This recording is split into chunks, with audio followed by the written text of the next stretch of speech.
नमस्कार दोस्तों, स्वागत करते हैं पुनः एक बार फिर से आप सभी का अपने इस YouTube चैनल पर। आज के इस वीडियो में हम बात करेंगे टेस्ट सीरीज नंबर 6 के बारे में। इससे पहले ऑलरेडी 5 सेट चैनल पे अपलोड है। अगर आपने नहीं देखा तो जाइए, इस वीडियो के डिस्क्रिप्शन में इसका लिंक दिया गया है, सभी वीडियो को वहां से आप देख सकते हैं। ये सभी फुल लेंथ टेस्ट होंगे 66वें BPSC प्री एग्जाम के लिए। ये आपके एग्जाम में ये काफ़ी मदद करने वाली है। अब यहाँ पे बात करते हैं इस टेस्ट सीरीज की जो प्रकृति होगी वो किस प्रकार से होगी। तो दोस्तों, ये जो टेस्ट सीरीज है ये हूबहू पूर्णतः BPSC के पैटर्न पे आधारित है। तो इसमें जो नंबर ऑफ क्वेश्चन होंगे वो 150 होंगे, उसका मैक्सिमम मार्क्स होगा 150। और रही बात यहाँ पे टाइम अलॉट की, तो ये 2 घंटे टाइम होगा। जिसको भी ये PDF, जो भी हमारे पेड मेंबर हैं, ये PDF पेड मेंबर को सबसे पहले दिया जाता है। तो पेड मेंबर को PDF जो दिया जाता है ये टेलीग्राम ग्रुप पे दिया जाता है। तो उसके लिए ये टाइम अलाउड है 2 घंटे का। और अगर हम कटअप की बात करें तो यहाँ पर इस वीडियो में इसका कटअप रखा गया है 90। तो आप कोशिश कीजिए कि यहाँ पे 90 या उससे अधिक प्रश्नों को सही सॉल्व कर पाएं। अगर उससे कम भी होता तो यहाँ पर आपको घबराने की कोई ज़रूरत नहीं है। इस श्रृंखला के सभी वीडियो को देखिए, इससे आपकी तैयारी काफ़ी अच्छी हो जाएगी और यहाँ पे अगले सेट से भी आप अच्छा स्कोर कर पाएंगे। तो इस बात का आप ध्यान रखिएगा। और हम बात करते हैं अब यहाँ पे प्रश्न की। तो उससे पहले, प्रश्न पे आने से पहले थोड़ा सा मैं आपका समय लूँगा, आपको बता देता हूँ कि आप पेड ग्रुप को कैसे ज्वाइन कर सकते हैं। कई लोग बोलते हैं सर अच्छे से बताइए पेड ग्रुप को कैसे ज्वाइन करना है। तो देखिए, पेड ग्रुप ज्वाइन करने के लिए तमाम जानकारियाँ इस वीडियो के डिस्क्रिप्शन में दी गई है। जब आप पेड ग्रुप को ज्वाइन करेंगे तो आपको इस तरह का PDF मिलेगा। यहाँ भी जो आपको स्क्रीन पर दिख रहा है इसी तरह का PDF आपको पेड ग्रुप में मिलेगा। और देखिए, इसकी खास बात यह होगी, देखिए ये PDF जो है आपको फ्री ग्रुप और पेड ग्रुप दोनों में मिलेगा। लेकिन फ्री ग्रुप जो मिलेगा ये PDF, उसमें आंसर नहीं होगा। ठीक है, उसके लिए आपको YouTube पे जो आप वीडियो देख रहे हैं इसी तरह से आपको वीडियो देखना पड़ेगा, वहाँ पे आपको आंसर नहीं मिलेगा। अगर आपको किसी प्रश्न में कन्फ्यूजन होता तो आपको YouTube पे आना पड़ेगा। लेकिन यहाँ पर जो पेड ग्रुप में जो आपको PDF मिलेगा, आंसर सहित मिलेगा कुछ इस तरह से। और इसकी सबसे बड़ी खास बात ये है इस टेस्ट सीरीज के PDF की, ये A4 साइज में है। आप इसका प्रिंट आउट भी निकाल सकते हैं काफ़ी आसानी से और ये बाद में भी आप प्रैक्टिस कर पाएंगे। आंसर सहित रहने से यही फ़ायदा है, केवल 49 रुपये आपसे लिया जा रहा है और ये आपके लिए काफ़ी उपयोगी सिद्ध होगा। और देखिए यहाँ पे ये 49 रुपये केवल आपसे लिया जा रहा है इसके लिए। और ये 66वीं BPSC एग्जाम, जो BPSC प्री एग्जाम होगा 66वीं BPSC, ये तब तक के लिए वैलिड होगा। तो ये जो सेट है ये आपके BPSC और साथ ही बिहार दरोगा के लिए भी उपयोगी है। और वैसे प्रश्न जिसका ऑप्शन नंबर E सही होता है उसको यहाँ पे काफ़ी अच्छी तरीके से बताया भी गया है कि ऑप्शन नंबर E में कौन सा सेक्शन सही होगा। एक बार मैं प्रश्न पे आता हूँ तो देख लीजिए यहाँ पर प्रश्न में किस तरह से दिया गया है। जैसे कि प्रश्न में आता है यहाँ पर ऑप्शन नंबर E। तो ऑप्शन नंबर E में 2 सेक्शन है, इनमें से कोई नहीं या फिर उपयुक्त में से एक से अधिक। तो उसी चीज़ को वहाँ पे काफ़ी अच्छी तरीके से समझाया गया है। तो अगर आप इसे परचेज करना चाहते हैं तो इस वीडियो के डिस्क्रिप्शन में पेड ग्रुप को ज्वाइन करने के लिए तमाम जानकारियाँ दी गई है, आप वहाँ पर जाके हमसे ज्वाइन कर सकते हैं। तो चलिए अब हम एक एक करके सभी प्रश्नों को देखते हैं। और आपको बता दूं कि आप इस पूरे वीडियो को एग्जाम के तौर पर लीजिए, समझिए कि ये सभी प्रश्न आपके एग्जाम में आए हुए हैं। और जब आप इसे सॉल्व कर रहे होंगे तो आप सभी प्रश्नों को काउंट कीजिएगा और बताइएगा वीडियो के अंत में कि आपने यहाँ पर कितने प्रश्नों को सही सही हल किया है। इससे आपको आपकी तैयारी का अंदाज़ा लगेगा और मैं भी जान पाऊँगा कि आप यहाँ पर कितने स्कोर कर रहे हैं। तो अपना स्कोर यहाँ पर जरूर बताइएगा। चलिए हम प्रश्न को पढ़ेंगे सीधे। तो प्रश्न है यहाँ पर, निम्नलिखित कथनों को ध्यानपूर्वक पढ़ें और बताएं कि इनमें से कौन सही है। तो सभी कथनों को पढ़ने के लिए कह रहा है। और वैसे भी मैंने आपको कई बार बताया है कि जिस भी एग्जाम में आपका ऑप्शन नंबर E होता है, खास करके BPSC एग्जाम में ऑप्शन E पूछा जाता है, तो जब भी ऑप्शन नंबर E हो, इनमें से कोई उपयुक्त में से एक से अधिक, तो आपको सभी ऑप्शन को पढ़ना पड़ेगा। हो सकता है यहाँ पे ऑप्शन A, B, C या फिर D सभी सही हो, तो सभी ऑप्शन को आपको यहाँ पे ध्यान में रखना है। तो हमारा जो पहला ऑप्शन है ये है कि कुहासा होता है जब हवा में धुआं और धूल हो। तो इसके बारे में कह रहा है कि बताएं कि कौन सही है। तो ये हमारा सही नहीं है। उसके बाद अगला है कि शुष्क हवा कपास को काटने और बुनने के लिए ज़रूरी है। तो ये भी हमारा सही नहीं होगा। और नेक्स्ट है बादलों वाली रात साफ रातों से ज़्यादा गर्म होती है। ये हमारा सही आंसर होगा। उसके बाद अगला देखते हैं, संतृप्त वाष्पकण गैस के नियमों का पालन करता है। ये भी गलत हो जाएगा। तो देखिए यहाँ पर जो ऑप्शन C नंबर, केवल C यहाँ पे सही हुआ है। तो ध्यान दीजिएगा, इसका जो राइट आंसर होगा वो हो जाएगा हमारा ऑप्शन नंबर C। बादलों वाली रात साफ रातों की अपेक्षा ज़्यादा गर्म होती है। तो ऑप्शन नंबर C इस प्रश्न का करेक्ट आंसर हो जाएगा। दोस्तों उसके बाद हमारा अगला प्रश्न है, इनमें से कौन प्राथमिक रंग है।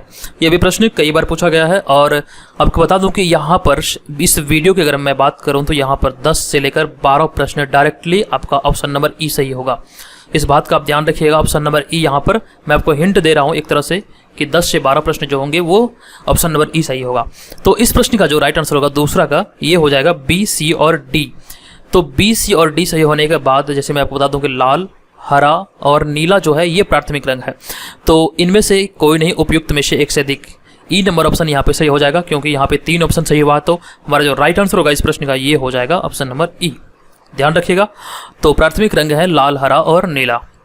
उसके बाद अगला प्रश्न है हमारा तीसरा नंबर प्रश्न है, उच्च तापक्रम को मापने के लिए निम्नलिखित में से किस यंत्र का प्रयोग किया जाता है? उच्च तापक्रम को मापने के लिए किस यंत्र का प्रयोग किया जाता है? तो देखिए, उच्च तापक्रम को मापने के लिए पायरोमीटर का प्रयोग किया जाता है। ऑप्शन नंबर बी इस प्रश्न का करेक्ट आंसर होगा। पायरोमीटर का प्रयोग किया जाता है उच्च तापक्रम को मापने के लिए। उसके बाद नेक्स्ट प्रश्न है, निम्नलिखित में से पहचान करें कि किसमें अपनी प्रकाश नहीं होती है। निम्नलिखित में से पहचान करें कि किसमें अपनी प्रकाश नहीं होती है। तो देखिए, चंद्रमा जो है पृथ्वी का उपग्रह, एक लौता उपग्रह है, इसमें अपना प्रकाश नहीं होता है। चंद्रमा जो है ये तारों के प्रकाश से चमकता रहता है। तो ध्यान रखिएगा, ऑप्शन नंबर बी यहाँ पर इस प्रश्न का राइट आंसर हो जाएगा। उसके बाद नेक्स्ट प्रश्न है कि किसी दिखने वाले स्पेक्ट्रम में सबसे कम तरंगदैर्ध्य वाला रंग कौन सा होता है? किस रंग का तरंगदैर्ध्य सबसे कम होता है, ये हमारा प्रश्न है। सबसे कम तरंगदैर्ध्य वाला रंग कौन सा होता है किसी भी स्पेक्ट्रम में? तो 5वें नंबर प्रश्न का हमारा राइट आंसर होगा बैगनी। आप सभी को पता है, जो बैगनी रंग है इसका तरंगदैर्ध्य सबसे कम होता है, और जो लाल रंग होता है उसका तरंगदैर्ध्य सबसे अधिक होता है। तो ऑप्शन नंबर सी यहाँ पर इस प्रश्न का राइट आंसर होगा 5वें का। चलिए, उसके बाद अगला प्रश्न है, लेड पेंसिल में लेड क्या होता है? तो लेड पेंसिल में लेड क्या होता है? 6ठे नंबर प्रश्न का यहाँ पे राइट आंसर होगा ग्रेफाइट। ऑप्शन नंबर डी इस प्रश्न का करेक्ट आंसर होगा ग्रेफाइट। और आपको बता दूं कि अगर आप इस वीडियो का फ्री पीडीएफ चाहते हैं, जो हमारा फ्री पीडीएफ है इस वीडियो में जो मैं आपको बता रहा हूं, अगर आप इसका फ्री पीडीएफ चाहते हैं तो इसका जो लिंक दिया गया है टेलीग्राम ग्रुप का लिंक आपको इस वीडियो के डिस्क्रिप्शन में दिया गया है। आप वहां पे जाके टेलीग्राम ग्रुप से ज्वाइन कर जाइए, और वहां पे इसका पीडीएफ डाला जा चुका है, आप वहां से डाउनलोड कर लीजिए। ठीक है, चलिए हम सीधे अगले प्रश्न पे चलते हैं। अगला जो प्रश्न है हमारा, क्वांटम संख्या जो किसी कक्षा के अंतरिक्ष में अभिविन्यास की दिशा निर्दिष्ट करती है क्या है? क्वांटम संख्या जो किसी कक्षा के अंतरिक्ष में अभिविन्यास की दिशा निर्दिष्ट करती है वह क्या है? तो देखिए, इस प्रश्न का राइट आंसर होगा हमारा ऑप्शन नंबर सी, चुंबकीय क्वांटम संख्या। यहाँ पे राइट आंसर होगा चुंबकीय क्वांटम संख्या, यानी कि ऑप्शन नंबर सी इस प्रश्न का राइट आंसर हो जाएगा। सभी प्रश्नों को आप लोग काउंट करते जाइएगा। अगला प्रश्न है, तालिबान क्या है? तो देखिए, 8वें नंबर प्रश्न का जो यहाँ पे राइट आंसर होगा, तालिबान क्या है? तो एक शासक वर्ग। ऑप्शन नंबर बी यहाँ पर इस प्रश्न का करेक्ट आंसर हो जाएगा। दोस्तों, अगर आप इस चैनल पर पहली बार वीडियो देख रहे हैं तो वीडियो को लाइक करें, कमेंट करें और शेयर जरूर कीजिएगा, और चैनल को सब्सक्राइब करना ना भूलिएगा, क्योंकि इस चैनल पर आपको इसी तरह का वीडियो दिया जाता है। चलिए, उसके बाद हमारा अगला प्रश्न है, बिहार का मुख्यमंत्री बना था। यहाँ पर यह प्रश्न काफी महत्वपूर्ण है, आपको बताना है कि इनमें से कौन कौन बिहार के मुख्यमंत्री बने थे। तो देखिए, इस प्रश्न का जो राइट आंसर होगा वो हो जाएगा ऑप्शन नंबर ई। तो ई के अंतर्गत वो कौन कौन से शख्स हैं, वो कौन से बिहार के नेता हैं जो बिहार के मुख्यमंत्री बने थे? तो देखिए, कर्पूरी ठाकुर ये बिहार के मुख्यमंत्री बने थे, और उसके बाद श्री कृष्ण सिंह ये भी बिहार के मुख्यमंत्री बने थे। अनुग्रह नारायण सिंह और जयप्रकाश नारायण ये बिहार के मुख्यमंत्री नहीं बने थे।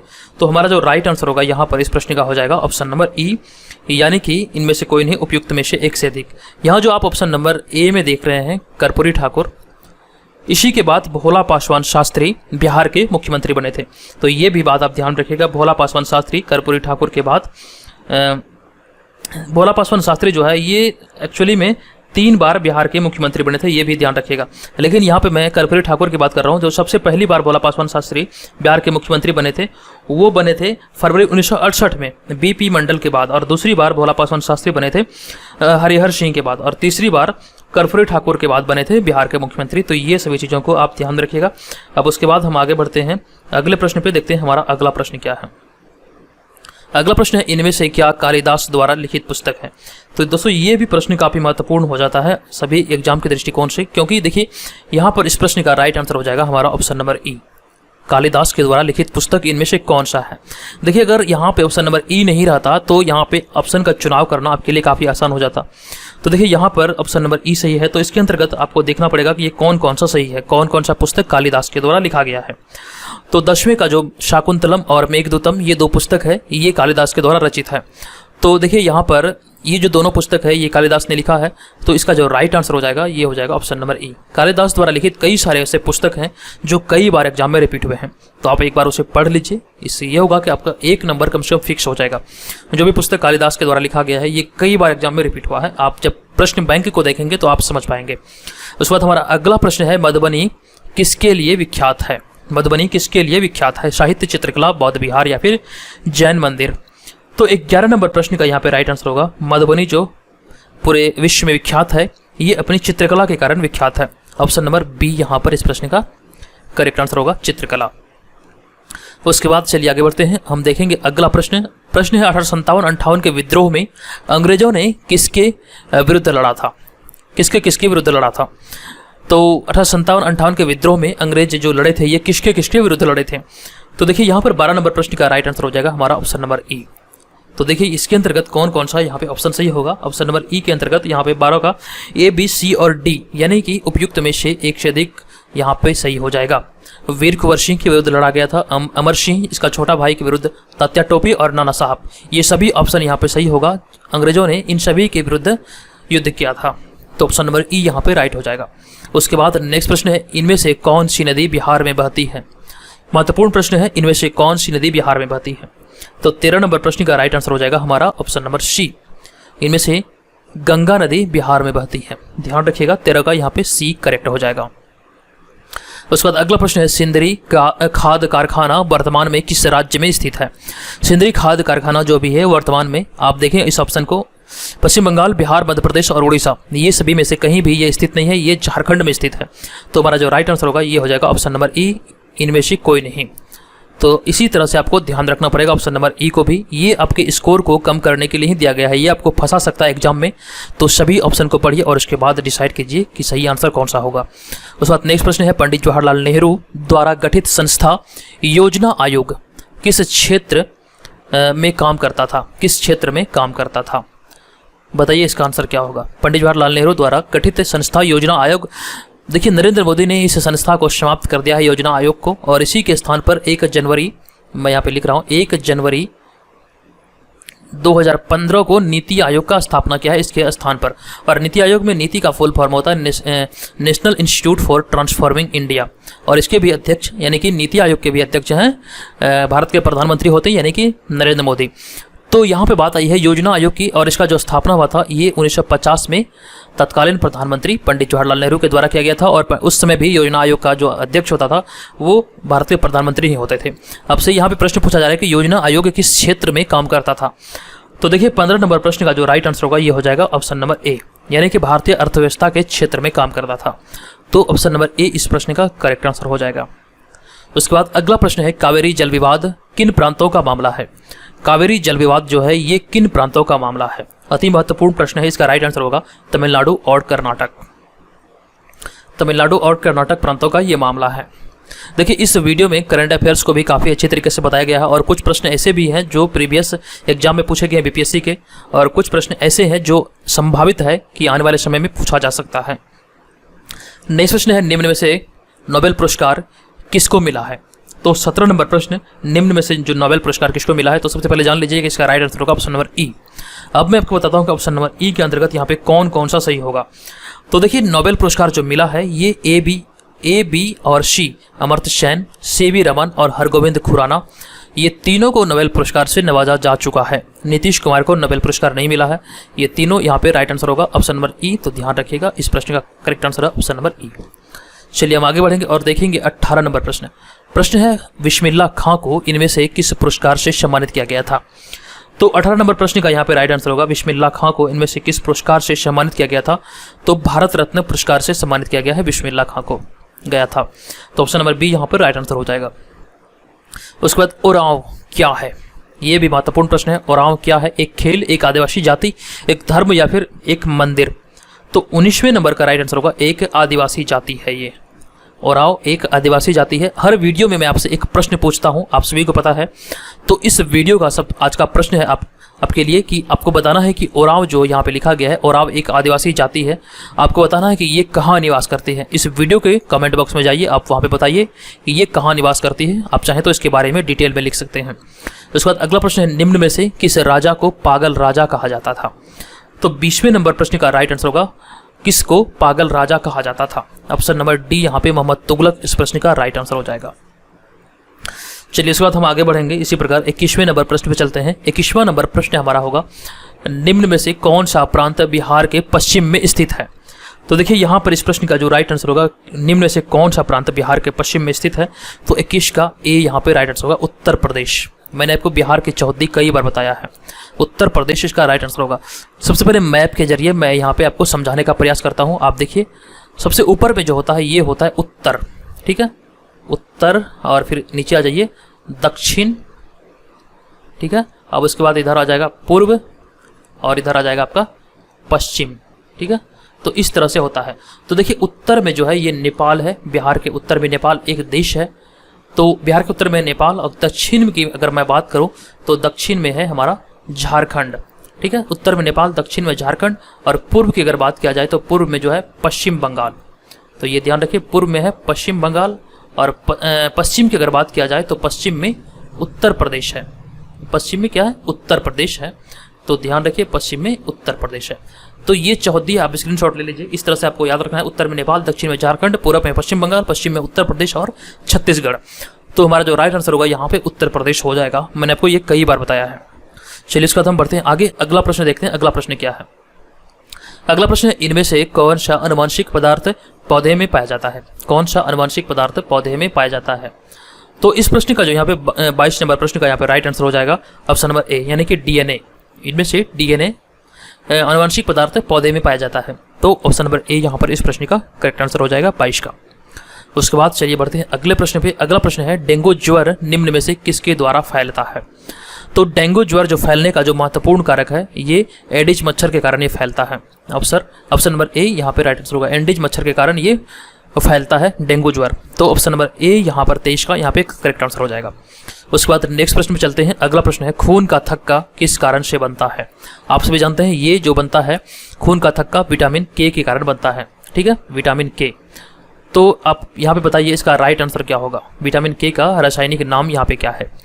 तो देखिए यहाँ पर 24 नंबर प्रश्न का जो राइट आंसर होगा ये हो जाएगा ऑप्शन नंबर सी, यानी कि थ्रोम्बोसाइटस।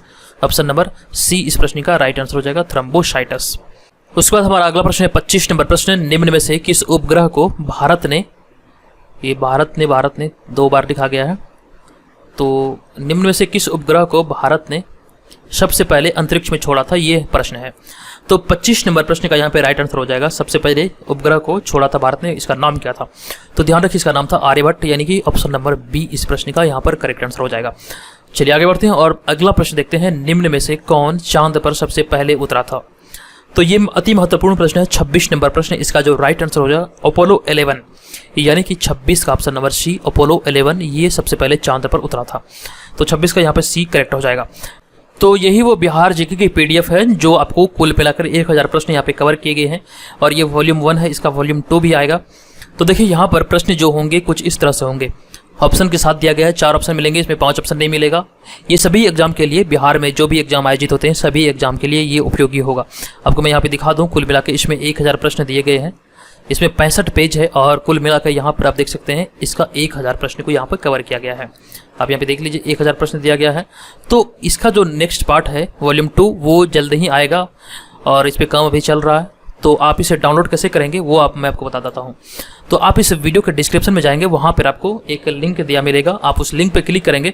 देखिए ये जो पीडीएफ है, सभी पीडीएफ तो मैं आपके लिए फ्री नहीं कर सकता, ये भी बात है।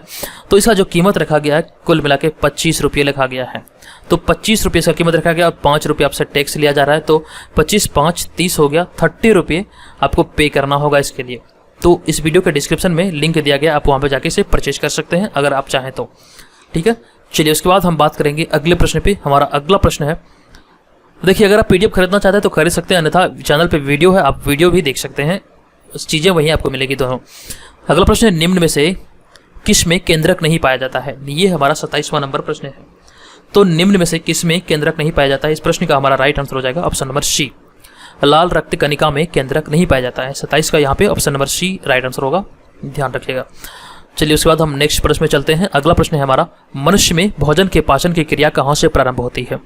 ये भी काफ़ी अच्छा प्रश्न है। तो भोजन की प्रक्रिया जो शुरू होती है मुख गुहा से प्रारंभ होती है।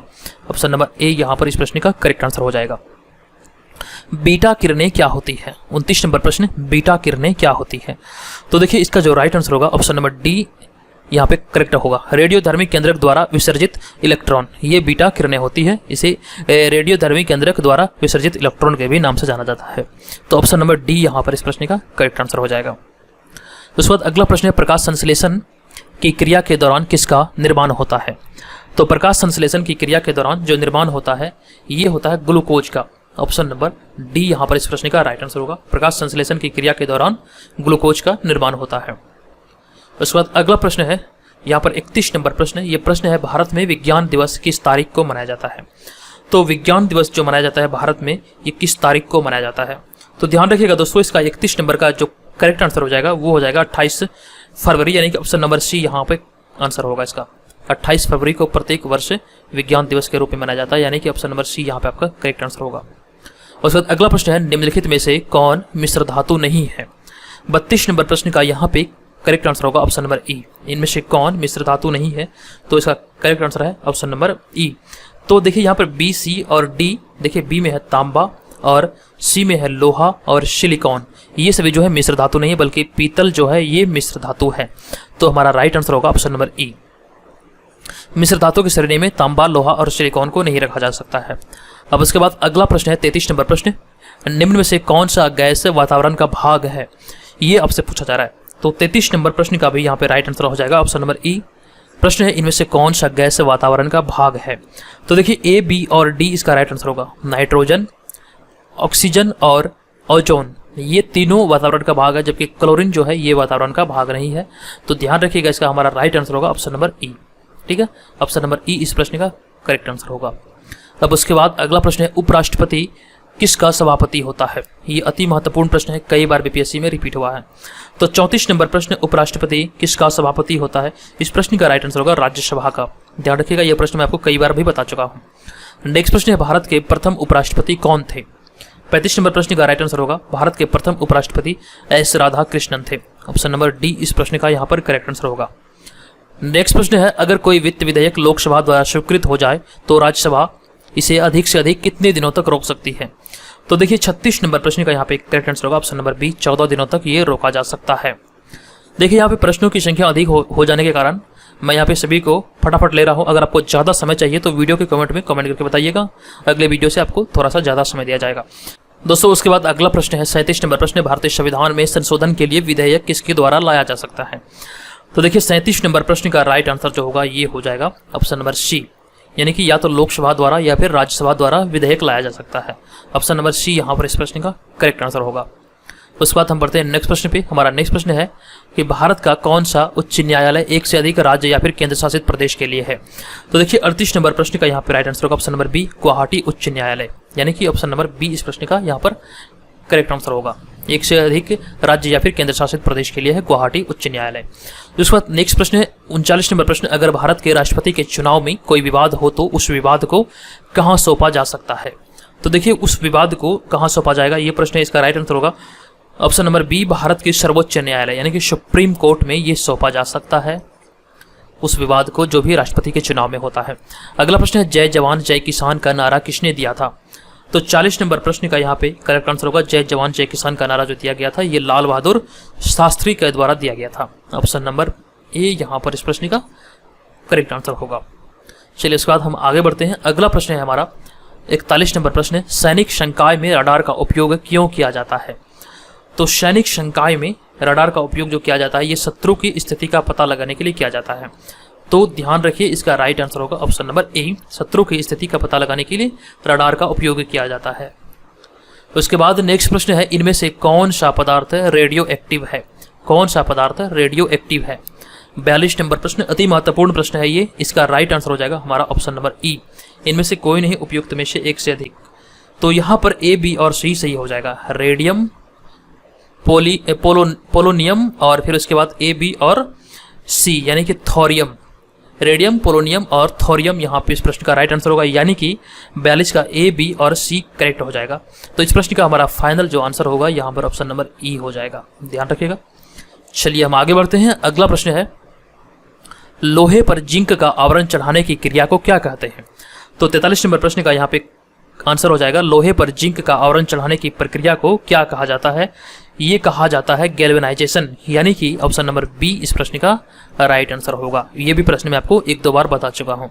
उसके बाद अगला प्रश्न है 44 नंबर प्रश्न, नाइट्रोजन इनमें से किसका आवश्यक तत्व है? तो देखिए यहाँ पर इसका राइट आंसर होगा ऑप्शन नंबर सी, 44 का सी, यानी कि प्रोटीन। नाइट्रोजन प्रोटीन का एक आवश्यक तत्व है। ऑप्शन नंबर सी इसका करेक्ट आंसर होगा। उसके बाद चलिए अगला प्रश्न देखते हैं, साइनोबैक्टीरिया किसका नाम है? साइनोबैक्टीरिया किसका नाम है? तो 45 नंबर प्रश्न जो है ये भी महत्वपूर्ण प्रश्न है। इस प्रश्न का राइट आंसर होगा हमारा ऑप्शन नंबर बी, यानी कि मिक्सोफाइसी का नाम है। साइनोबैक्टीरिया किसका नाम है? ये ऑप्शन बी यहाँ पे राइट आंसर होगा, मिक्सोफाइसी। चलिए उसके बाद हम आगे बढ़ेंगे, स्कर्वी रोग कौन से विटामिन की कमी से होता है? तो 46 नंबर प्रश्न का राइट आंसर होगा, स्कर्वी रोग जो होता है ये विटामिन सी की कमी से होता है। तो ऑप्शन नंबर सी यहाँ पे राइट होगा 46 का। चलिए नेक्स्ट प्रश्न है, किसी इकोसिस्टम में रह रहे जीवों को क्या कहा जाता है? किसी इकोसिस्टम में रह रहे जीवों को क्या कहा जाता है? तो 47 नंबर प्रश्न का राइट आंसर होगा बायोम। ऑप्शन नंबर डी यहाँ पर करेक्ट आंसर होगा, बायोम कहा जाता है। अगला प्रश्न है, इनमें से कौन सबसे कम सरंध्र वाली मृदा है? तो 48 नंबर प्रश्न, इनमें से कौन सबसे कम सरंध्र वाली मृदा है? इस प्रश्न का राइट आंसर होगा ऑप्शन नंबर सी, चिकनी मिट्टी। ये सबसे कम सरंध्र वाली मिट्टी यानी मृदा है। उसके बाद अगला प्रश्न है, चमगादड़ को किस श्रेणी के अंतर्गत रखा गया है? तो 49 नंबर प्रश्न, इसका राइट आंसर होगा ऑप्शन नंबर सी, मेमल या फिर स्तनधारी वर्ग में इसे रखा गया है चमगादड़ को। ऑप्शन नंबर सी यहाँ पे करेक्ट आंसर होगा।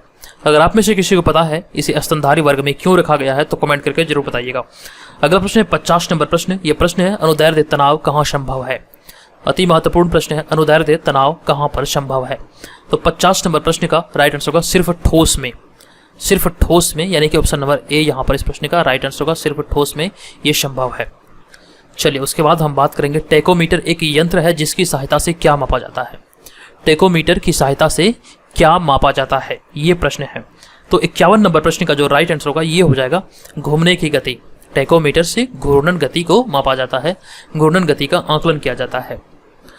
अगला प्रश्न है, जब प्रकाश से किसी माध्यम से गुजरे तो पूर्ण आंतरिक परिवर्तन किस में नहीं होता है? जब प्रकाश किसी माध्यम से गुजरे तो पूर्ण आंतरिक परिवर्तन किस में नहीं होता है? तो देखिए, पानी से कांच में गुजरे तो ये पूर्ण आंतरिक परिवर्तन नहीं होता है। तो ऑप्शन नंबर सी यहाँ पे राइट आंसर होगा, जब प्रकाश पानी से कांच में जाती है।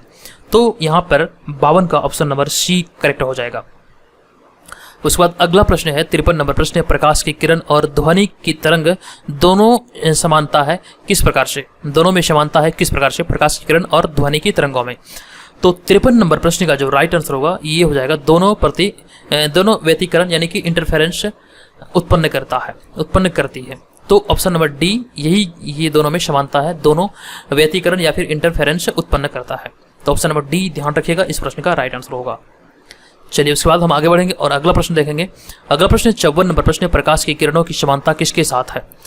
तो दोस्तों इसका जो राइट आंसर होगा 54 का ये हो जाएगा गामा किरणों के साथ। ऑप्शन नंबर सी इसका राइट आंसर होगा। 54 का ऑप्शन नंबर सी, प्रकाश की किरणों की समानता गामा किरणों के साथ है। इस श्रृंखला के अंतर्गत जितने भी वीडियो आते हैं सभी को देखिए और देखने के बाद आप इसे बार बार भी रिवाइज कर सकते हैं, वीडियो को देख सकते हैं। आप प्लेलिस्ट में से सेव करके अपने रख लीजिए, आप जब भी आपको खाली समय मिले तब भी आप इसे देख सकते हैं। आप इसका ऑडियो भी सुन सकते हैं, तो आप चाहें तो इसे ऑडियो फॉर्मेट में भी इसे सुन सकते हैं। चलिए अगला प्रश्न है 55 नंबर प्रश्न, हमारी आंखें कौन से प्रकाश के लिए अति संवेदनशील है? तो यहाँ पर 55 नंबर प्रश्न का जो राइट आंसर होगा, कौन से प्रकाश हमारी आंखों के लिए अति संवेदनशील है? तो इसका राइट आंसर होगा पीला हरा प्रकाश। ऑप्शन नंबर सी यानी कि पीला हरा प्रकाश ये हमारे आंखों के लिए संवेदनशील है। Right answer option number C हो जाएगा। इसके बाद ट्रांजिस्टर वास्तव में क्या है? महत्वपूर्ण प्रश्न है, ट्रांजिस्टर वास्तव में क्या है? तो देखिए यहाँ पर 56 नंबर का जो राइट आंसर होगा ये होगा सेमीकंडक्टर यानी कि ऑप्शन नंबर सी, अर्धचालक है ये ट्रांजिस्टर। तो ऑप्शन नंबर सी यहाँ पे राइट आंसर होगा। उसके बाद अगला प्रश्न है, रासायनिक पदार्थ की सबसे छोटी इकाई को क्या कहा जाता है? ये आप सभी जानते होंगे, ये भी काफी महत्वपूर्ण प्रश्न है। रासायनिक पदार्थ की जो सबसे छोटी इकाई है उसे क्या कहा जाता है?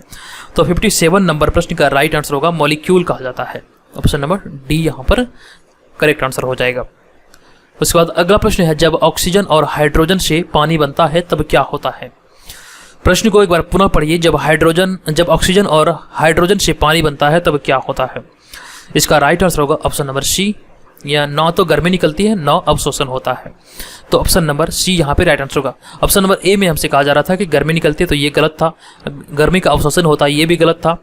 तो यहाँ पे देखिए ऑप्शन नंबर डी में लिखा है विद्युत ऊर्जा की आवश्यकता पड़ती है, ये भी गलत था।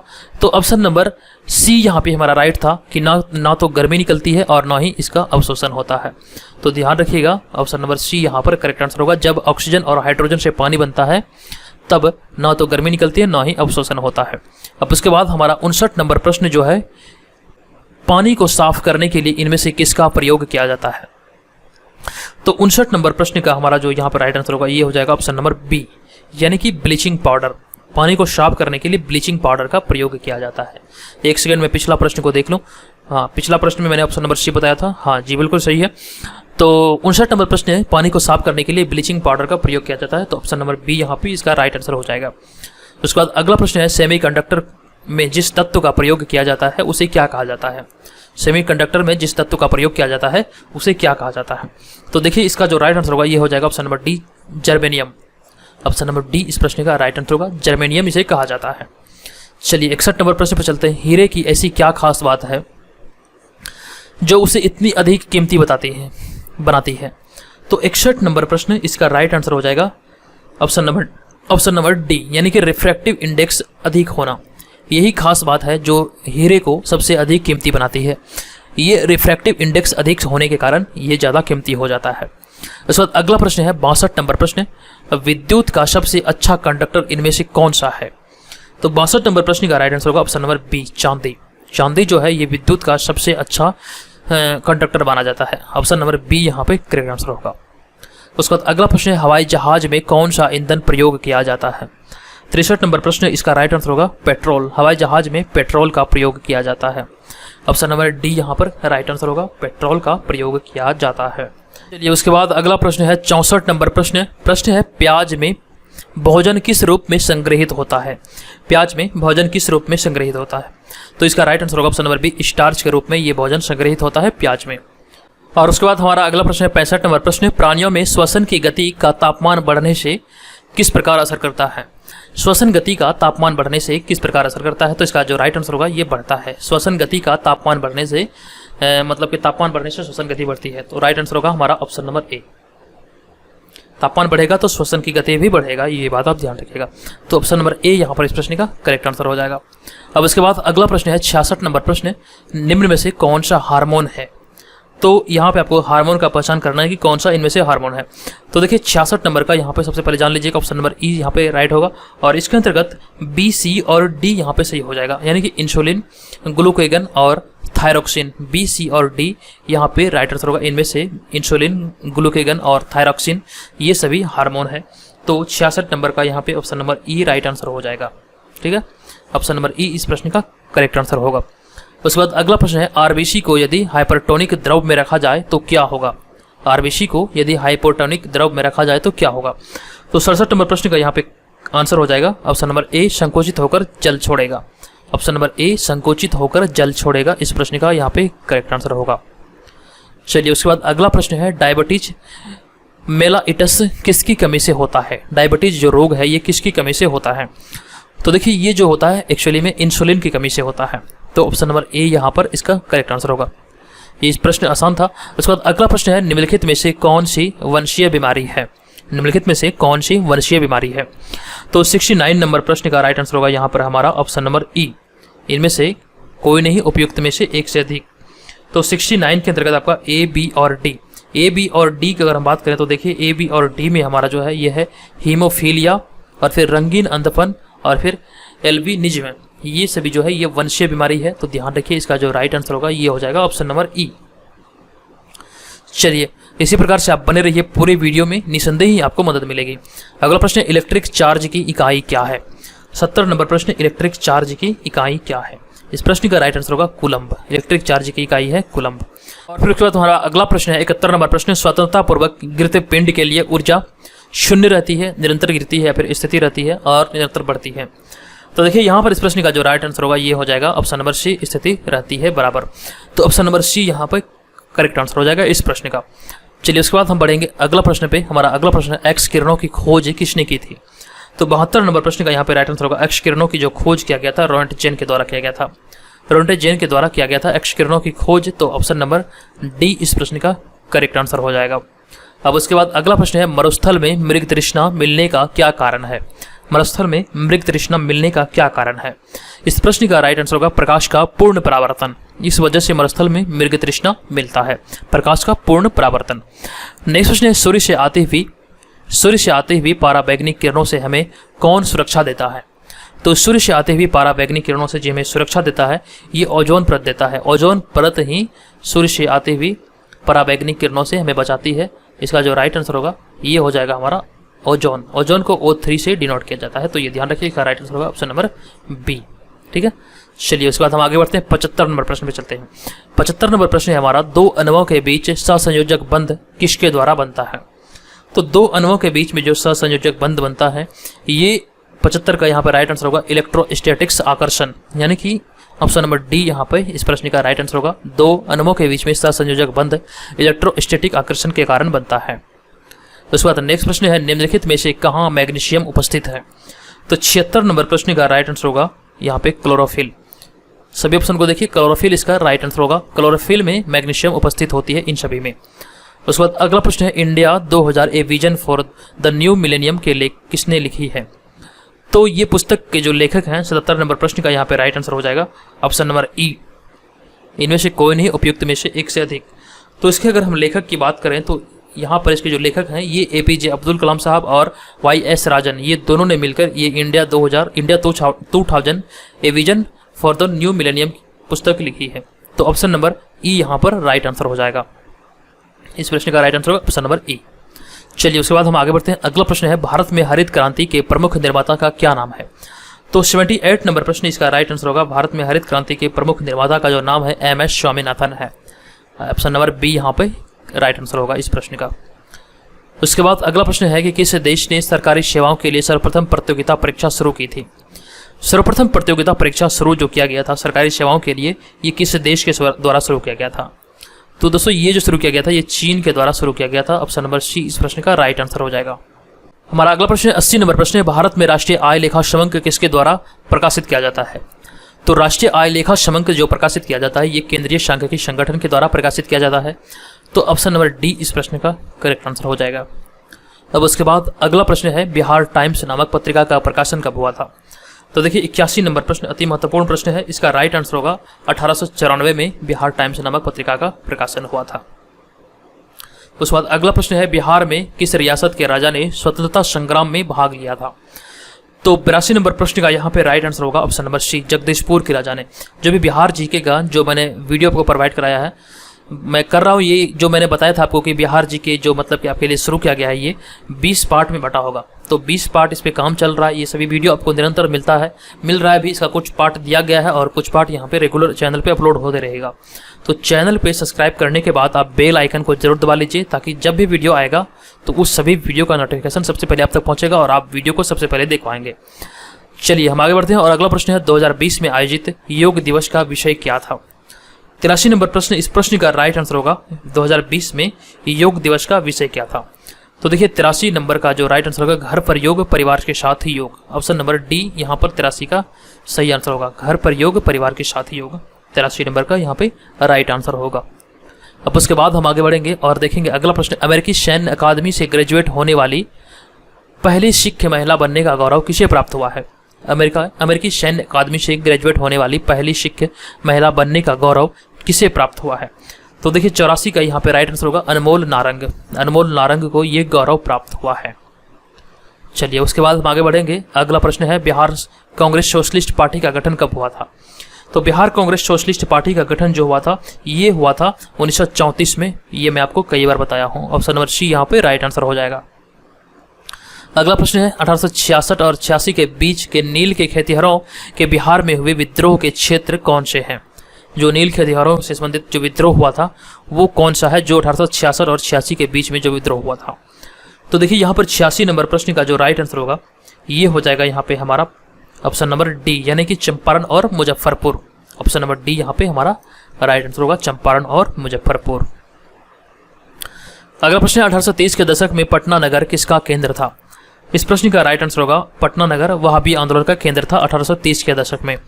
Option number D right answer होगा इस प्रश्न का। उसके बाद अगला प्रश्न है, वह कौन सा क्षेत्र है जहां संथालों ने 1855-56 में अपनी सरकार की घोषणा कर दी थी। तो देखिए ये वो कौन सा क्षेत्र है, इसका जो राइट आंसर होगा ये होगा भागलपुर और राजमहल का क्षेत्र। जो बीपीएससी का एग्जाम में कम से कम आपके 5 से लेकर एक्चुअली में 5 से 10 प्रश्न जो होते हैं आपके डायरेक्टली बिहार जीके से पूछे जाते हैं, तो उसे ही ध्यान रखते हुए बिहार जीके का भी यहाँ पे प्रश्न को इसमें शामिल किया गया है। अगला प्रश्न है, चीनी यात्री इत्सिंग ने बिहार का भ्रमण कब किया था। तो देखिए चीनी यात्री इत्सिंग ने बिहार का भ्रमण कब किया था, ये प्रश्न है। तो 89 नंबर प्रश्न का जो राइट आंसर यहाँ पे हमारा हो जाएगा ये हो जाएगा ऑप्शन नंबर ई, इनमें से कोई नहीं। तो चीनी यात्री इत्सिंग का जो बिहार भ्रमण हुआ था ये हुआ था 673 ईस्वी में। 673 ईस्वी में इसका भ्रमण हुआ था बिहार में, ये ध्यान रखिएगा। इसका राइट आंसर ऑप्शन नंबर ई, इनमें से कोई नहीं या फिर उपयुक्त में से एक से अधिक। अगला प्रश्न है, नगरों का क्रमिक पतन किस काल की एक महत्वपूर्ण विशेषता है। 90 नंबर प्रश्न, नगरों का क्रमिक पतन किस काल का एक महत्वपूर्ण विशेषता है। तो देखिए ये जो नगरों का क्रमिक पतन किस काल का महत्वपूर्ण विशेषता है, इसका राइट जो आंसर होगा ये हो जाएगा हमारा ऑप्शन नंबर ए, गुप्त काल की। ऑप्शन नंबर ए यहाँ पर इस प्रश्न का राइट आंसर होगा 90 का गुप्त काल की ये प्रमुख विशेषता है। किसका?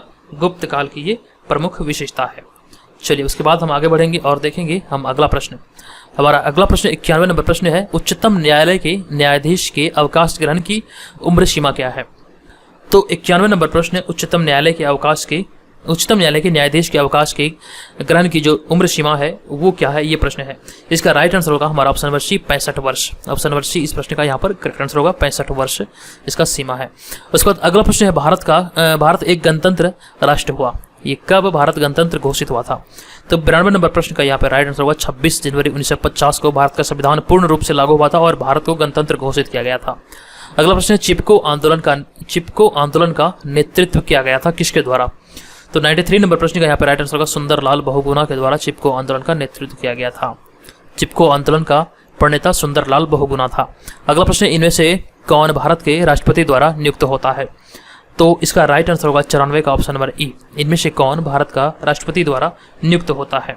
तो ध्यान रखिए इस प्रश्न का right answer option number E, A, B और सी, यानी कि राजदूत और प्रधानमंत्री और फिर भारत का मुख्य न्यायाधीश, ये तीनों यानी कि 94 का ए, बी और सी, राजदूत, प्रधानमंत्री और भारत का मुख्य न्यायाधीश, ये तीनों राष्ट्रपति द्वारा नियुक्त होता है। हमारा फाइनल आंसर होगा यहाँ पर ऑप्शन नंबर ई। अगला प्रश्न है, विभिन्न राजनीतिक दलों की स्वीकृति राष्ट्रीय पार्टी अथवा प्रादेशिक पार्टी के रूप में कौन प्रदान करता है।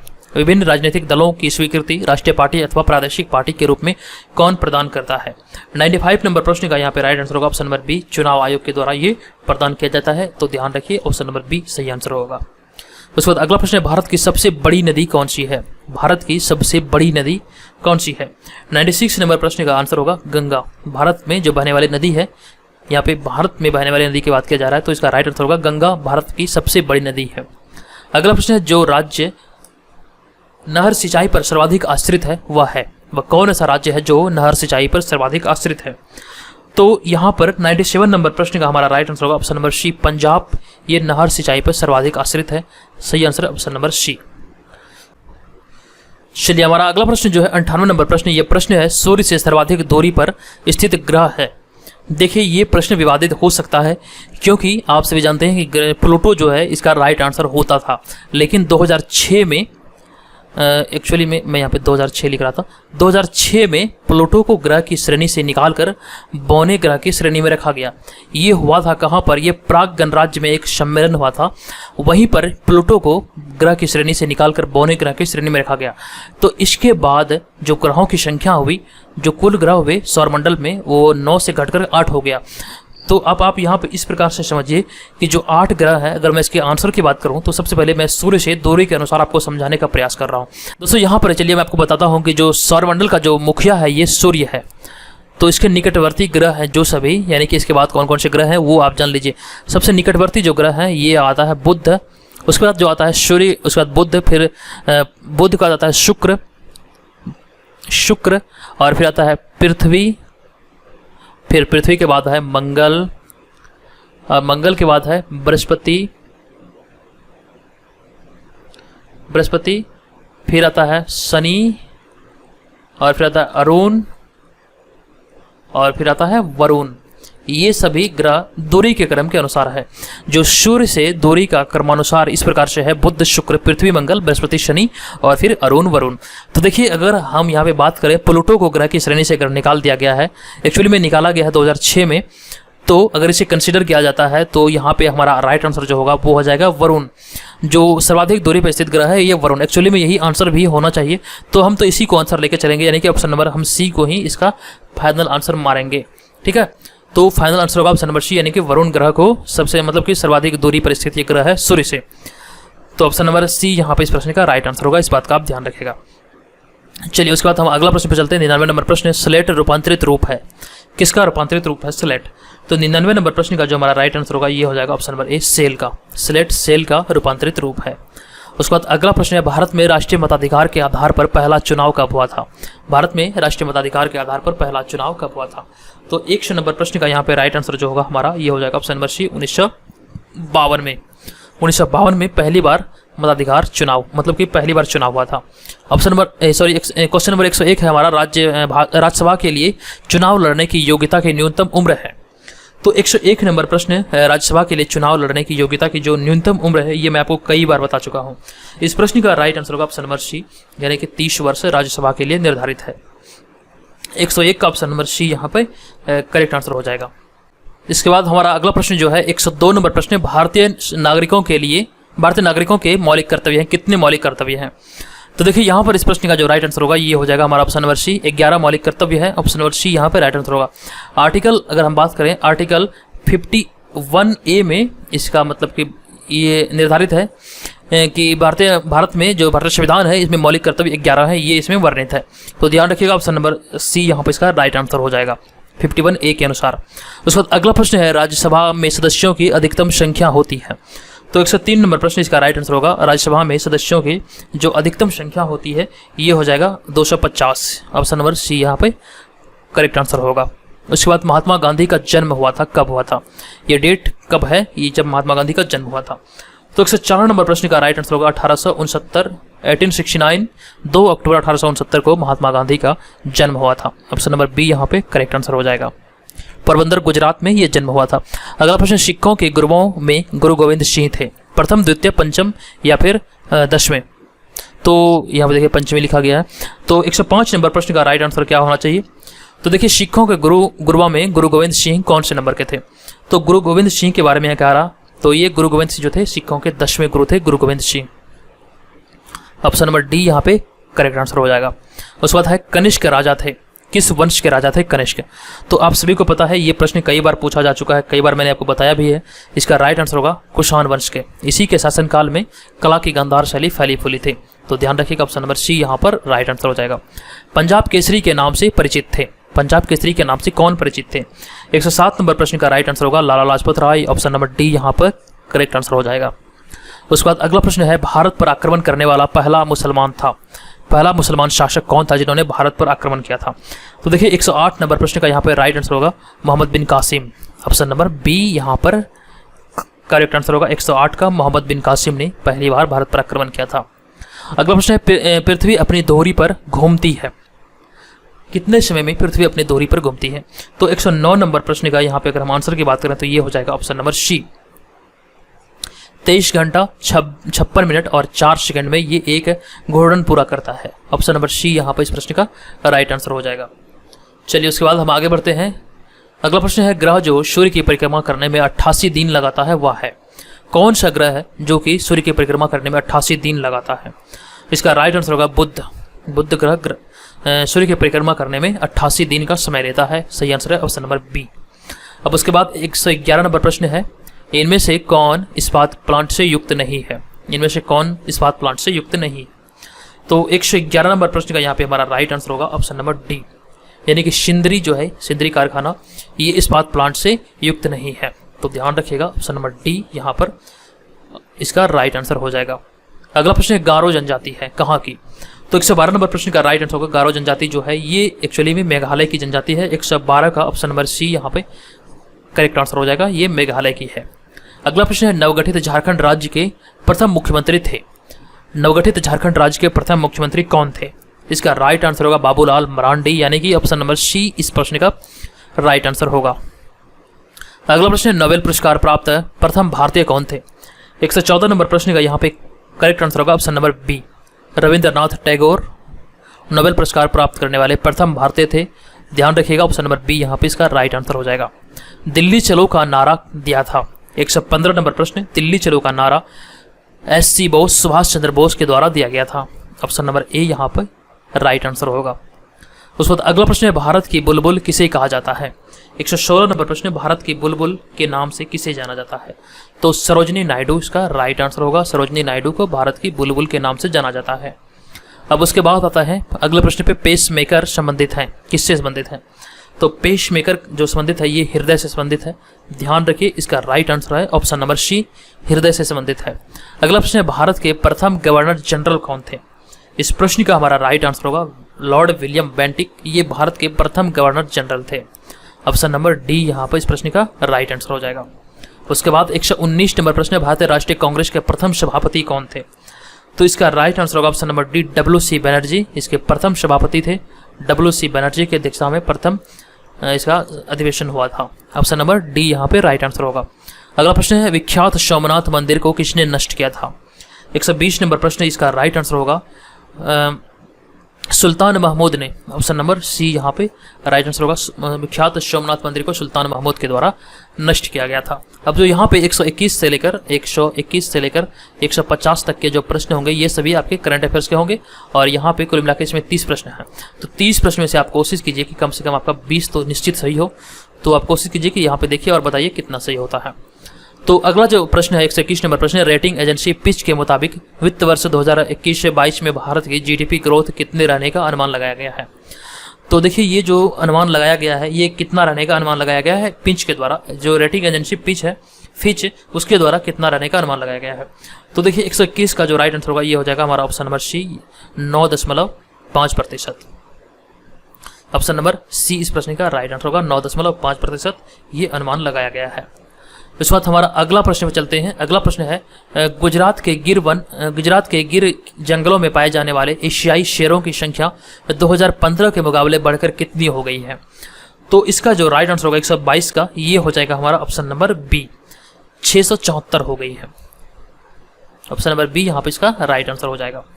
उसके बाद हम आगे बढ़ते हैं। अगला प्रश्न है, ये प्रश्न है किस राज्य सरकार ने हाल ही में कक्षा 5 तक के बच्चों के लिए ऑनलाइन क्लास पर प्रतिबंध लगाया है? ये किस राज्य के द्वारा लगाया गया है? जो भी कक्षा 5 तक के बच्चे होते हैं यानी कि 5 से कम 5 कक्षा से नीचे सभी बच्चों के लिए ये प्रतिबंध लगाया गया है ऑनलाइन क्लास पर। तो 123 नंबर प्रश्न का राइट आंसर होगा हमारा ऑप्शन नंबर डी, कर्नाटक सरकार के द्वारा ये निर्णय लिया गया था। उसके बाद अगला प्रश्न है, अंतर्राष्ट्रीय भारोत्तोलन महासंघ ने किस भारतीय वेट लिफ्टर पर लगाए गए डोपिंग के आरोपों को वापस ले लिया है? तो देखिए जिस पर आरोप लगाया गया था इसका जो राइट आंसर होगा 124 का ये हो जाएगा संजीदा चानू, और इसी पे जो आरोप लगाया गया था और इसे वापस ले लिया गया है। आप ये नाम याद रखिएगा, संजीदा चानू पर ये डोपिंग का आरोप लगाया गया था। उसके बाद हम बढ़ते हैं नेक्स्ट प्रश्न पे। हमारा नेक्स्ट प्रश्न है 125 नंबर प्रश्न, केंद्र सरकार ने प्रधानमंत्री कृषि सिंचाई योजना के अंतर्गत पर ड्रॉप मोड क्रॉप हर बूंद से ज़्यादा उपज के मद में चालू वित्त वर्ष में राज्यों के लिए कितने करोड़ रुपए का आवंटन किया था? जो योजना शुरू किया गया था पर ड्रॉप मोर क्रॉप यानी कि हर बूंद से ज़्यादा उपज, तो इसमें कितने करोड़ रुपए आवंटन किए गए थे? तो देखिए यहाँ पर 125 नंबर प्रश्न का जो राइट आंसर होगा ये हो जाएगा 4000 करोड़ रुपए इसके लिए आवंटित किया गया था केंद्र सरकार के द्वारा प्रधानमंत्री कृषि सिंचाई योजना के अंतर्गत। उसके बाद अगला प्रश्न 126 नंबर प्रश्न है, हाल ही में किस चक्रवाती तूफान की वजह से महाराष्ट्र एवं गुजरात में अलर्ट जारी किया गया था? तो देखिए यहाँ पर इस प्रश्न का राइट आंसर क्या होगा 126 नंबर का? इस प्रश्न का right answer option number C Nisarga. तो ऑप्शन नंबर सी यहाँ पे राइट आंसर होगा। चलिए हम आगे बढ़ते हैं और देखेंगे अगला प्रश्न 127 नंबर प्रश्न, हाल ही में किस राज्य ने कोविड-19 के प्रति जागरूकता फैलाने के लिए मिशन फतेह अभियान शुरू किया है? किस राज्य सरकार के द्वारा मिशन फतेह अभियान शुरू किया गया है? तो देखिए ये जो शुरू किया गया है ये पंजाब सरकार के द्वारा शुरू किया गया है मिशन फतेह अभियान। जो हमारा मासिक करंट अफेयर्स का PDF आपको दिया जाता है मंथली करंट अफेयर्स वाला, वो आप जरूर पढ़िए। मंथली करंट अफेयर्स वाला जो PDF आपको दिया जाता है वो आप निश्चित पढ़िए। उसमें सभी चीज़ों को मैं सम्मिलित तौर पे देता हूँ, सभी पक्ष को ध्यान रखता हूँ। जो भी आपके एग्जाम में पूछे जाते हैं वो सभी को मैं वहाँ पे ध्यान रख के तैयार करता हूँ उसे। और फिर यहाँ पर हम देखेंगे नेक्स्ट प्रश्न हमारा 128 नंबर प्रश्न है। ये प्रश्न है, हाल ही में कुवैत में भारत का नया राजदूत किसे नियुक्त किया गया है। तो दोस्तों ये प्रश्न काफी महत्वपूर्ण है, इसे ध्यान में रखिएगा। हाल ही में कुवैत में भारत का नया राजदूत किसे नियुक्त किया गया है। तो इस प्रश्न का राइट आंसर होगा सीबी जॉर्ज। ये ऑप्शन नंबर 1 यहाँ पे, ऑप्शन नंबर ए यहाँ पे राइट आंसर होगा। सीबी जॉर्ज को कुवैत में भारत का नया राजदूत नियुक्त किया गया है, इस बात का ध्यान रखिए। उसके बाद 129 नंबर प्रश्न है, हाल ही में किस राज्य सरकार ने सैलून और ब्यूटी पार्लरों के लिए आधार कार्ड को अनिवार्य कर दिया है। लॉकडाउन के दौरान ये अनिवार्य किया गया था, यहाँ पे है या था भी हो सकता है। आपके प्रश्न में जब एग्जाम में पूछे जाएंगे ये प्रश्न हो सकता है, वहाँ पे था भी हो लिखा हुआ, तो इस बात का ध्यान रखिए। और ये जो किया गया था, ये जो निर्णय लिया गया था ब्यूटी पार्लर और सैलून के लिए आधार कार्ड की अनिवार्यता को, तो ये बेसिकली तमिलनाडु सरकार के द्वारा यह निर्णय लिया गया था लॉकडाउन के दौरान, जो कोरोना वायरस के कारण जो लॉकडाउन हुई थी तो उसमें। उसके बाद हमारा अगला प्रश्न है यहाँ पे 130 नंबर प्रश्न, केंद्र सरकार ने हाल ही में पोर्ट ट्रस्ट का नाम, किस पोर्ट ट्रस्ट का नाम बदलकर श्यामा प्रसाद मुखर्जी न्यास रखने को मंजूरी दे दी है। तो देखिए किस पोर्ट ट्रस्ट का नाम बदलकर, ये कोलकाता पोर्ट ट्रस्ट का नाम बदलकर केंद्र सरकार ने अभी हाल ही में श्यामा प्रसाद मुखर्जी न्यास रखने को मंजूरी दी है। तो अब कोलकाता पोर्ट ट्रस्ट को श्यामा प्रसाद मुखर्जी न्यास के नाम से जाना जाएगा। तो ध्यान रखिए इस प्रश्न का करेक्ट आंसर होगा option number C, Kolkata port trust. उसके बाद हमारा अगला प्रश्न 131 नंबर प्रश्न, केंद्रीय गृह मंत्रालय ने किस राज्य में सशस्त्र बल विशेषाधिकार कानून यानी अफस्पा को 6 महीने के लिए बढ़ा दिया है। तो देखिए यहाँ पर इस प्रश्न का राइट आंसर हो जाएगा हमारा ऑप्शन नंबर बी, 131 का बी, यानी कि नागालैंड। मैंने आपको कई बार बताया है इस प्रश्न के बारे में, इस पे एक डिटेल में वीडियो भी आया था मेंस के लिए, वो भी आपको चैनल पे मिल जाएगा। आए दिन यहाँ पे लगभग प्रत्येक साल में लगभग एक बार निश्चित ऐसा होता है जो 6 महीने के लिए अफस्पा यहाँ पे लागू होता है। तो यहाँ पे देखिए इसका जो राइट आंसर होगा नागालैंड होगा। नागालैंड की राजधानी है कोहिमा। अब उसके बाद हम बढ़ेंगे नेक्स्ट प्रश्न पे। हमारा अगला प्रश्न है, तो ये प्रश्न है, हाल ही में इसरो ने मिशन गगनयान के लिए भारतीय वायुसेना से कितने लोगों को चुना है। तो अभी हाल ही में इसरो ने मिशन गगनयान योजना के लिए भारतीय वायुसेना से जो चुने हैं लोगों को, तो ये चुना गया है यहाँ पे 132 का जो ऑप्शन नंबर सी इस प्रश्न का राइट आंसर हो जाएगा। 4 लोगों को चुना गया है, ध्यान रखिएगा। 132 का यहाँ पे ऑप्शन नंबर सी यहाँ पे करेक्ट होगा, 4 लोगों को चुना गया है भारतीय सेना से। उसके बाद हमारा अगला प्रश्न है, यूनिसेफ द्वारा जारी जानकारी के अनुसार किस देश में नववर्ष 2020 के अवसर पर सबसे अधिक बच्चे का जन्म हुआ था। ये आंकड़ा यूनिसेफ के द्वारा दिया गया है और कहा गया है इसमें, ये डेटा इसमें कहा गया है कि किस देश में मतलब कि नववर्ष 2020 के अवसर पर सर्वाधिक बच्चे ने जन्म लिया है। तो देखिए यहाँ पर पाकिस्तान, भारत, बांग्लादेश और फिर चीन हमारा ऑप्शन है। तो 133 नंबर प्रश्न का यहाँ पे राइट आंसर होगा भारत। नववर्ष 2020 के अवसर पर भारत में सर्वाधिक बच्चों ने जन्म लिया था। तो ऑप्शन नंबर बी यहाँ पर इस प्रश्न का राइट आंसर हो जाएगा। उसके बाद हमारा अगला प्रश्न है, किस फिल्म को 92वें ऑस्कर अवार्ड के नामांकन चुने जाने के लिए बेस्ट फीचर फिल्म की श्रेणी में शामिल किया गया है। तो 134 नंबर प्रश्न, ये भी अति महत्वपूर्ण प्रश्न है। इसका राइट आंसर होगा the last colour. Option number B यहाँ पे इस प्रश्न का राइट आंसर होगा 134 का द लास्ट कलर इस प्रश्न का राइट आंसर है। चलिए उसके बाद हमारा अगला प्रश्न है, हाल ही में किस देश ने कोरल रीफ को प्रदूषित होने से बचाने के लिए देश में सनस्क्रीन पर प्रतिबंध लगाने की घोषणा की है। कोरल रीफ को प्रदूषित होने से बचाने के लिए हाल ही में किस देश ने सनस्क्रीन पर प्रतिबंध लगाने की घोषणा की है। तो देखिए ब्राजील, कनाडा, वियतनाम या फिर बेल्जियम, इनमें से कोई भी नहीं है। इसका जो आंसर है, इस प्रश्न का आंसर है पलाऊ।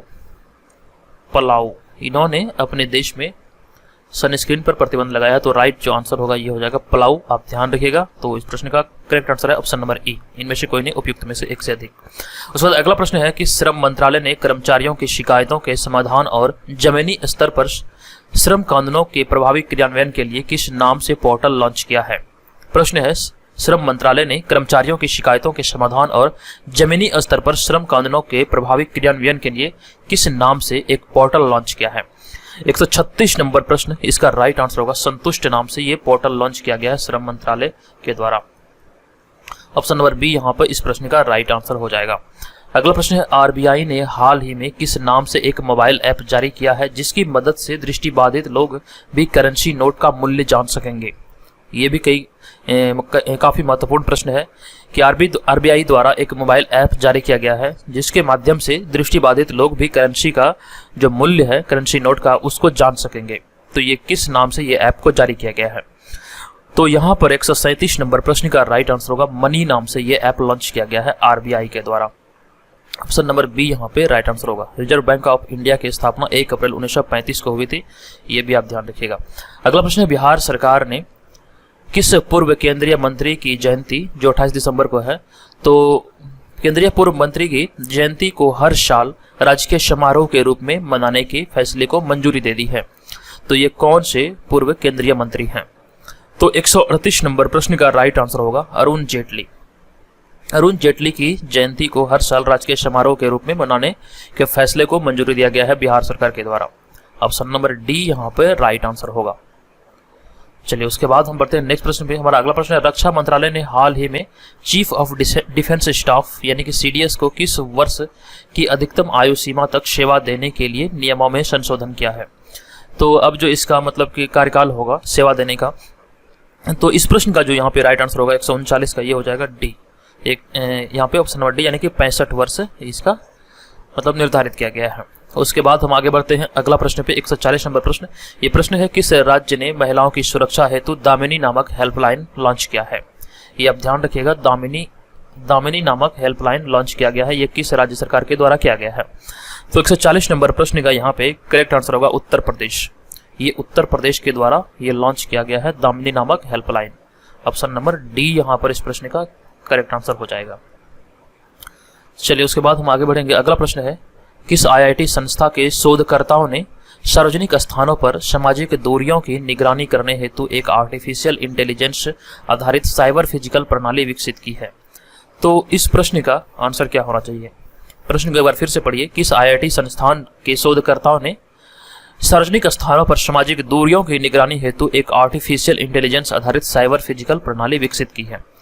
141 नंबर प्रश्न का राइट आंसर होगा आईआईटी खड़गपुर के द्वारा ये प्रणाली विकसित किया गया है। सामाजिक जो स्थान है वहां पर जो दूरियां की निगरानी हेतु ये फिजिकल इंटेलिजेंस आर्टिफिशियल इंटेलिजेंस आधारित साइबर फिजिकल प्रणाली को विकसित किया गया है आईआईटी खड़गपुर के द्वारा।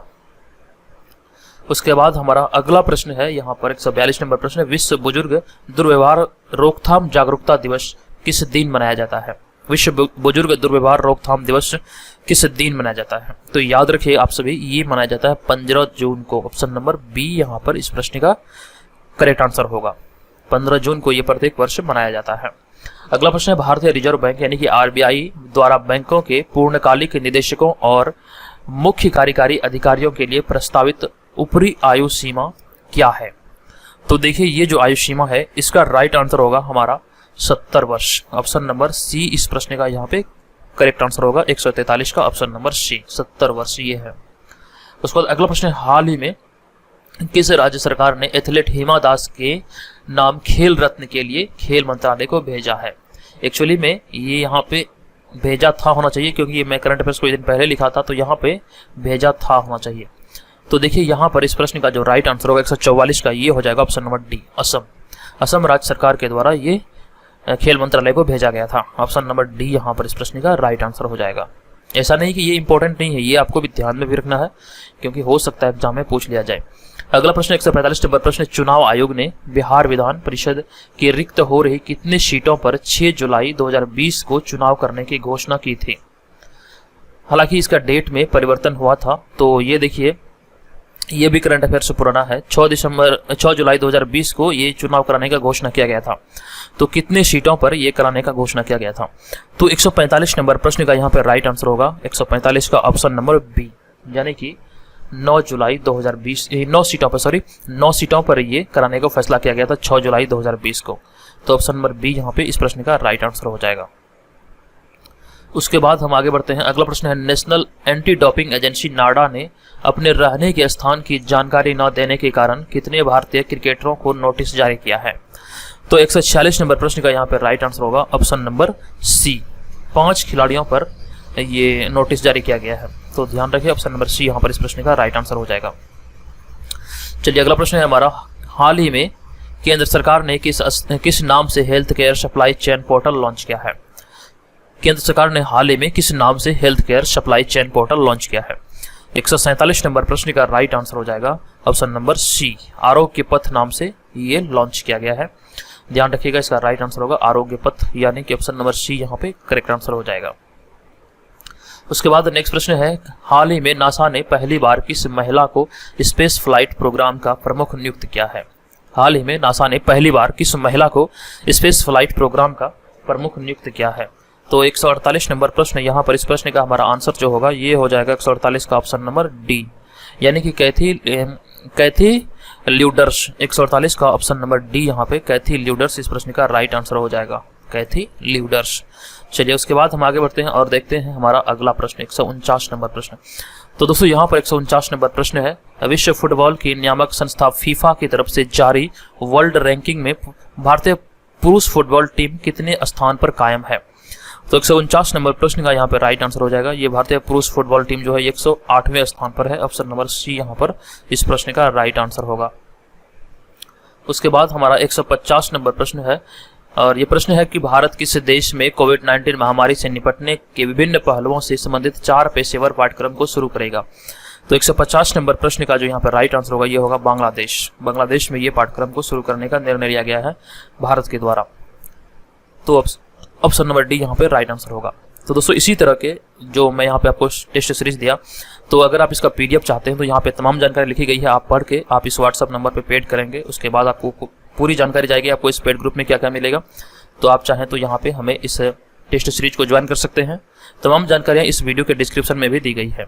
तो दोस्तों आज के इस वीडियो में इतना ही, मिलेंगे नेक्स्ट वीडियो में, तब तक हमारे साथ इसी तरह बने रहें। अगर चैनल पर पहली बार आए हैं तो चैनल को विजिट करें और वहाँ पे चैनल पे जितने भी वीडियो है वहाँ पे सभी वीडियो को देखें। अगर अच्छा लगे तो चैनल को सब्सक्राइब जरूर कीजिएगा। तो आज के इस वीडियो में इतना ही, मिलेंगे नेक्स्ट वीडियो में, तब तक के लिए धन्यवाद।